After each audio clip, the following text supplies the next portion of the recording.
اور بڑی خبر پاکستان سے، جہاں لاہور ہائی کورٹ نے پاکستان کے سابق صدر پرویز مشرف کو سزائے موت کا فیصلہ سنانے والی خصوصی عدالت کی تشکیل کو غیر آئینی قرار دے دیا ہے۔ بتایا جا رہا ہے کہ اس فیصلے کے بعد پرویز مشرف کی سزا بھی ختم ہو گئی ہے۔ ویسے لاہور ہائی کورٹ اس درخواست پر اپنا تفصیلی فیصلہ بعد میں جاری کرے گا۔ یہ خاص رپورٹ دیکھیے۔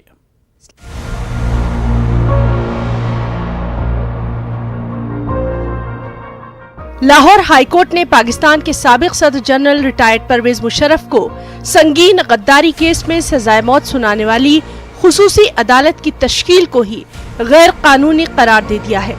ہائی کورٹ کی فل بینچ نے فیصلہ پرویز مشرف کی جانب سے دی گئی اس درخواست پر سنایا جس میں انہیں سزا سنانے والی خصوصی عدالت کے قیام کو ہی چیلنج کیا گیا تھا۔ عدالت نے اپنے فیصلے میں خصوصی عدالت کی تمام کارروائی کو بھی کالعدم قرار دے دیا۔ ایڈیشنل اٹارنی جنرل اشتیاق خان کے مطابق اس فیصلے کے بعد پرویز مشرف کی سزا بھی ختم ہو گئی۔ لاہور ہائی کورٹ کے جسٹس مظاہر اکبر نقوی کی سربراہی میں 3 رکنی بینچ نے سابق صدر پرویز مشرف کے خلاف فیصلہ سنانے والی خصوصی عدالت کی تشکیل کے خلاف درخواست پر سماعت کی۔ اپنے مختصر فیصلے میں عدالت نے کہا کہ خصوصی عدالت کی تشکیل کے سلسلے میں قانونی تقاضے پورے نہیں کیے گئے تھے، نہ ہی عدالت کی تشکیل اور نہ مقدمے کے اندراج کے لیے مجاز اتھارٹی سے منظوری ہی لی گئی۔ عدالت نے مزید کہا کہ 18ویں ترمیم کے تحت آئین کے آرٹیکل 6 میں جو ترمیم کی گئی اس کا اطلاق ماضی سے نہیں کیا جا سکتا۔ لاہور ہائی کورٹ کا یہ بھی کہنا تھا کہ کسی بھی ملزم کی عدم موجودگی میں اس کا ٹرائل کرنا غیر اسلامی، غیر قانونی اور غیر آئینی ہے۔ واضح ہے کہ 17 دسمبر کو اس خصوصی عدالت نے پرویز مشرف کو سنگین غداری کا مرتکب ٹھہراتے ہوئے انہیں پاکستان کے آئین کے آرٹیکل 6 کے تحت سزائے موت دینے کا حکم دیا تھا۔ Bureau report, news 18 Urdu. تو پاکستان کے سابق صدر پرویز مشرف کے لیے بڑی راحت کی خبر ہے، جنہیں سزائے موت سنائی گئی تھی اور بہت سخت فیصلہ، بہت سخت سزا پرویز مشرف کو سنائی گئی تھی، لیکن یہ بڑی راحت کی خبر پرویز مشرف کے لیے۔ اس پر اور بات چیت کریں گے، سیدھے پاکستان کا رخ کریں گے، جہاں سے ہمارے ساتھ سینئر صحافی کامران ساقی صاحب اس وقت فون لائن پر ہمارے ساتھ جڑے ہوئے ہیں۔ کامران ساقی صاحب، نیوز 18 اردو میں آپ کا بہت استقبال ہے۔ لاہور ہائی کورٹ کے اہم فیصلے کے بعد، یا یوں کہا جائے کہ تاریخی فیصلے کے بعد، سابق صدر پرویز مشرف کے لیے بڑی راحت کی خبر ہے۔ کامران، تاریخی فیصلے کے بعد آپ کہہ سکتے ہیں کہ روایتی خبر ہے، اور یہ ہمیشہ سے ہی بدقسمتی رہی ہے، اور یہ بڑی خبر بھی اس لیے تھی کہ پاکستان کی تاریخ میں پہلی بار کسی ڈکٹیٹر کو جو ہے وہ سزا ہونے جا رہی تھی، لیکن بدقسمتی سے وہی روایتی خبر آئی کہ بھائی اس میں قانونی سزا پوری نہیں کی ہے، کہ اس کی وجود کے لیے کوئی نوٹیفکیشن موجود نہیں، کچھ ایسا ایجنڈے میں موجود نہیں تھا، اسے تشکیل گئی۔ یہ بڑی بدقسمتی ہے ہماری کہ یہاں پہ غریب کو لٹکانے کے لیے اس کے کیسز تو کئی سالوں تک ہوتے، اس کے مرنے کے بعد بھی چل جاتے ہیں، تو وہ جیل میں قید بند کے اندر اپنی زندگی سے جان ہار جاتا ہے، اور بعد میں 10 سال بعد 15 سال بعد اس کیس کا فیصلہ آتا ہے کہ وہ بے گناہ تھا۔ یہ بڑی بدقسمتی ہے، اور ان چیزوں کو یقیناً نہ صرف پاکستان بلکہ انڈیا اور بلکہ جو اور تنظیمیں ہیں انہیں اس کو اپنے قوانین کو اور عدالتی نظام کو یقیناً ریویو کرنا ہوگا، اور عدالتوں کو اب ہمیں اس شکنجے سے نکالنا ہوگا، اور اسی ترازو کے اندر عام آدمی کے کیس کو بھی توڑنا ہوگا، اور اپنے بھی کیس کو یا بڑوں کے کیسوں کو بھی توڑنا ہوگا، تاکہ عوام کا اداروں کے اوپر اعتماد جو ہے وہ یقیناً بحال ہونا ضروری ہے۔ اور یہ بالکل کامران، اس سے کہیں ایک ناراضگی کے طور پر تو نہیں دیکھا جائے گا، کیونکہ ہم نے دیکھا تھا کہ جس وقت اسپیشل کورٹ نے پرویز مشرف کو سزائے موت سنائی تھی، اس وقت فوج کی طرف سے، پاکستانی آرمی کی طرف سے ناراضگی کا اظہار کیا گیا تھا۔ کہیں یہ اس ناراضگی کی وجہ سے اس طرح کا فیصلہ تو نہیں آیا؟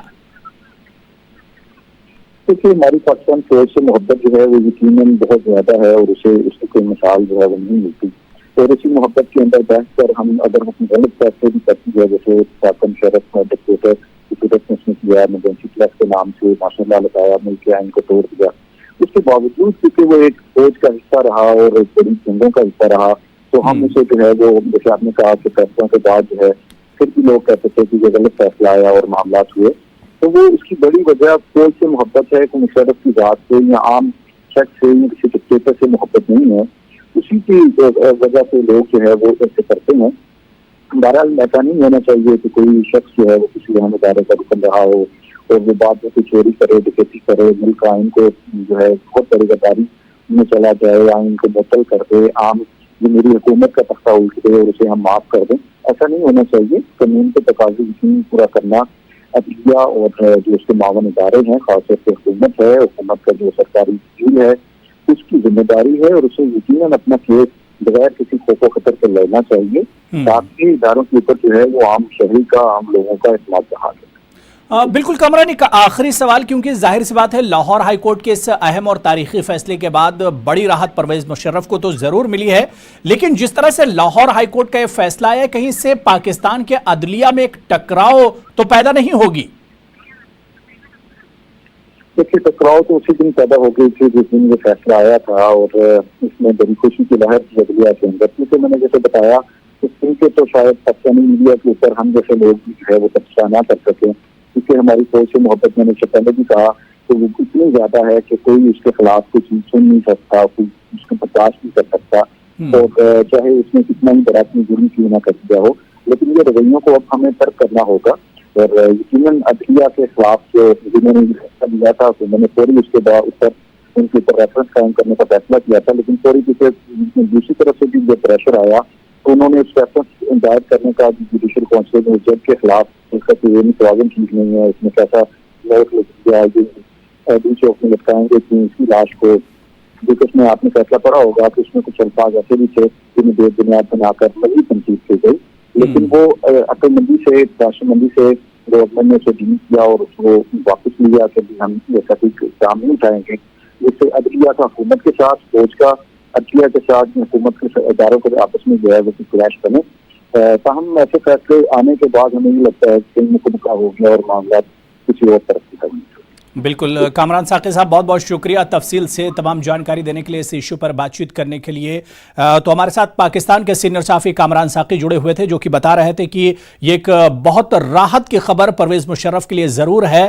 حالانکہ کہیں نہ کہیں جب یہ فیصلہ سنایا گیا تھا, سزائے موت کا فیصلہ, اہم فیصلہ پرویز مشرف کو سنایا گیا تھا, اس وقت پاکستان کے آرمی کی طرف سے ناراضگی ظاہر کی گئی تھی, اور سمجھا جا رہا ہے کہ شاید اسی ناراضگی کا کہیں اس فیصلے کے پیچھے دباؤ تو نہیں ہے.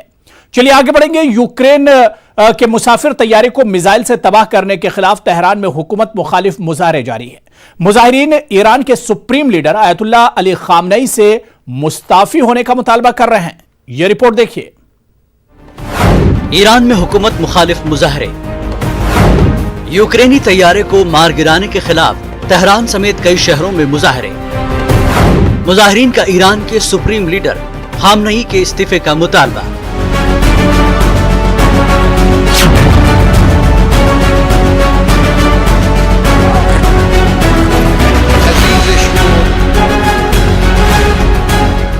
ایران کے دارالحکومت تہران سمیت کئی شہروں میں یوکرین کے مسافر طیارے کو غیر دانستہ طور پر میزائل سے مار گرانے کے اعتراف کے بعد حسن روحانی حکومت کے خلاف مظاہرے ہوئے.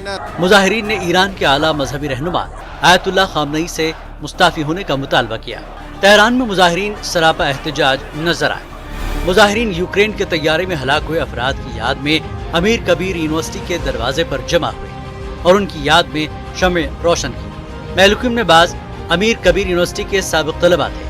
مظاہرین نے یونیورسٹی کے قریب حکومت کے خلاف نعرے لگائے اور سپریم لیڈر آیت اللہ علی خامنئی سے مستعفی ہونے کا مطالبہ کیا. مظاہرین کا نعرہ تھا کہ جھوٹوں کو اقتدار سے نکالو اور آمروں کو پھانسی دو. پولیس نے بعد میں ان طلباء کو منتشر کر دیا جو حکومت کے خلاف نعرے لگا رہے تھے. مظاہرین نے ایرانی حکومت سے سوال کیا کہ جب ایران میں پہلے سے ہی کشیدہ صورتحال تھی تو طیارے کو پرواز کی اجازت ہی کیوں دی گئی. مظاہرین نے عراق میں امریکی حملے میں جاں بحق ہونے والے پاسداران انقلاب کی القدس فورس کے سربراہ قاسم سلیمانی کے خلاف بھی نعرے بازی کی. احتجاج کو دیکھتے ہوئے تہران کی سڑکوں پر سیکیورٹی فورسز کے جوانوں کو تعینات کر دیا گیا ہے. تہران میں پولیس کے سربراہ نے مقامی پولیس کے ذریعے مظاہرین کے خلاف طاقت کا استعمال کرنے کی خبروں کی تردید کی ہے. تہران پولیس کے سربراہ حسین رحیمی کے مطابق پولیس نے مظاہرین پر کوئی فائرنگ نہیں کی کیونکہ سیکیورٹی دستوں کو بہت زیادہ احتیاط اور برداشت کا مظاہرہ کرنے کا حکم دیا جا چکا ہے. ایرانی مظاہرین کی طرف سے گزشتہ شب سوشل میڈیا پر چند ایسی ویڈیوز شیئر کی گئی تھی جن میں جگہ جگہ خون دیکھا جا سکتا تھا اور دعویٰ کیا گیا تھا کہ ایسا مبینہ طور پر پولیس کی طرف سے تہران کے مضافات میں فائرنگ کے نتیجے میں ہوا تھا۔ دوسری جانب امریکی صدر ڈونلڈ ٹرمپ نے ایرانی مظاہرین کی ہمت اور جرأت کو خراج تحسین پیش کرتے ہوئے ایرانی عوام کو فارسی میں پیغام دیا کہ ان کا ملک مظاہروں کا جائزہ لے رہا ہے اور ہم بہادر ایرانی عوام کے ساتھ کھڑے ہیں۔ ٹرمپ نے کہا کہ ایرانی حکومت کو خبردار کر دیا ہے کہ پرامن مظاہرین کے خلاف کریک ڈاؤن اور انٹرنیٹ بند نہ کیا جائے، کیونکہ دنیا دیکھ رہی ہے، اس لیے انسانی حقوق کی تنظیموں کو حقائق جاننے دیا جائے۔ واضح ہے کہ 8 جنوری کو ایرانی فوج نے یوکرین ایئر لائنز کے بوئنگ 737 کو اس وقت مار گرایا گیا جب ایران نے گزشتہ ہفتے قدس فورس کے کمانڈر جنرل قاسم سلیمانی کی امریکی ڈرون حملے میں ہلاکت کے بعد عراق میں امریکہ کے 2 فوجی اڈوں پر میزائلوں سے حملہ کیا تھا۔ پہلے تو ایران نے طیارہ مار گرانے کی تردید کی تھی، لیکن 11 جنوری کو ایرانی پاسداران انقلاب نے تسلیم کیا تھا کہ اس نے غلطی سے یوکرین کی بین الاقوامی پرواز کو مار گرایا ہے۔ پاسداران انقلاب کے فضائیہ کے کمانڈر عامر علی حاجی زادہ نے کہا تھا کہ میں اس واقعے کی مکمل ذمہ داری قبول کرتا ہوں اور میں اس ضمن میں کسی بھی فیصلے کی تعمیل کروں گا۔ انہوں نے یہ بھی کہا تھا اس رات ہم فیصلہ کن جنگ کے لیے تیار تھے۔ انہوں نے مزید کہا کہ پاسداران انقلاب نے کہا تھا کہ تمام کمرشل پروازیں منسوخ کر دی جائیں، لیکن ان کی درخواست نہیں سنی گئی۔ خیال رہے کہ 8 جنوری کو یوکرین کا بوئنگ 737 طیارہ تہران کے امام خمینی ایئرپورٹ سے اڑان بھرنے کے کچھ دیر بعد تباہ ہو گیا تھا، جس میں عملے کے افراد سمیت تمام 176 افراد ہلاک ہو گئے تھے۔ ایرانی صدر حسن روحانی اور فوج نے ہلاک ہوئے تمام افراد کے لواحقین سے معذرت کی تھی۔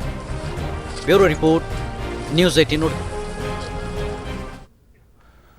ادھر ایرانی حکومت کے ترجمان نے ان دعووں کو مسترد کر دیا کہ انتظامیہ نے بدھ کے روز یوکرین ایئر لائن کے حادثے سے متعلق حقیقت پر پردہ ڈال دیا۔ تہران میں میڈیا سے بات کرتے ہوئے حکومتی ترجمان علی ربعی نے کہا کہ ایران کے سویلین حکام کو جمعے کو ہی معلوم ہوا کہ گارڈ نے طیارے کو مار گرایا۔ باشید که همچی اتفاقی نبوده. مطمئن باشید که رئیس جمهور جمعه 4 بعد از ظهر متوجه شده. در این هیچ تردیدی نیست. اگر کسی غیر از این ادعایی داره که دیگران باید ادعا بکنن. وقتی جناب آقای حاجی زاده شجاعانه میسته و خودش میگه که رئیس سازمان هواپیمایی هم اطلاعاتی نداشت، چرا باز ابهامات جدید ایجاد میکنی وقتی میسته و میگه؟ ایرانی جنرل قاسم سلیمانی کے عراق میں ہدف بنا کر ہلاک کیے جانے کے حالیہ واقعے کے بعد امریکہ میں اس فوجی کارروائی کی وجوہات سے متعلق صدر ڈونلڈ ٹرمپ کے بیانات پر شبہات میں اضافہ ہوتا جا رہا ہے۔ خود امریکی وزیر دفاع مارک اسپر کا کہنا ہے کہ وہ امریکی صدر کے دعووں کے ثبوتوں سے ناواقف ہیں۔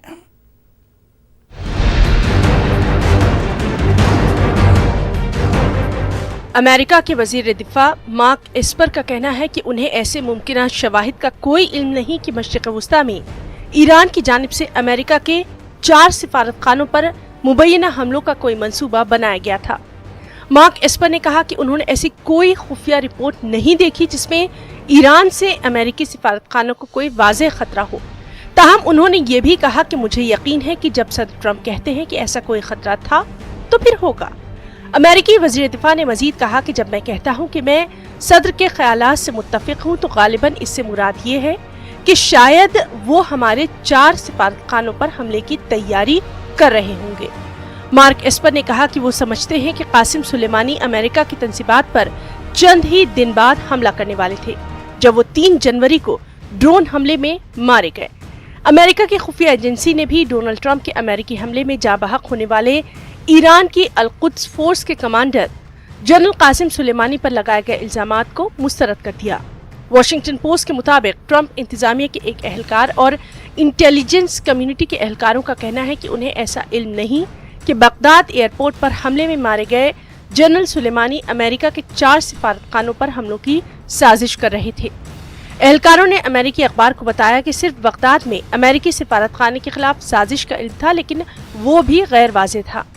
واضح رہے کہ امریکی صدر نے نیوز کانفرنس میں قاسم سلیمانی کو دنیا کا نمبر 1 دہشت گرد قرار دیتے ہوئے کہا تھا کہ قاسم سلیمانی کی دہشت کا راج اب ختم ہو چکا۔ امریکی افواج نے ایک درست کارروائی میں انہیں قتل کیا۔ ٹرمپ نے الزام لگایا تھا کہ قاسم سلیمانی امریکی سفارتکاروں اور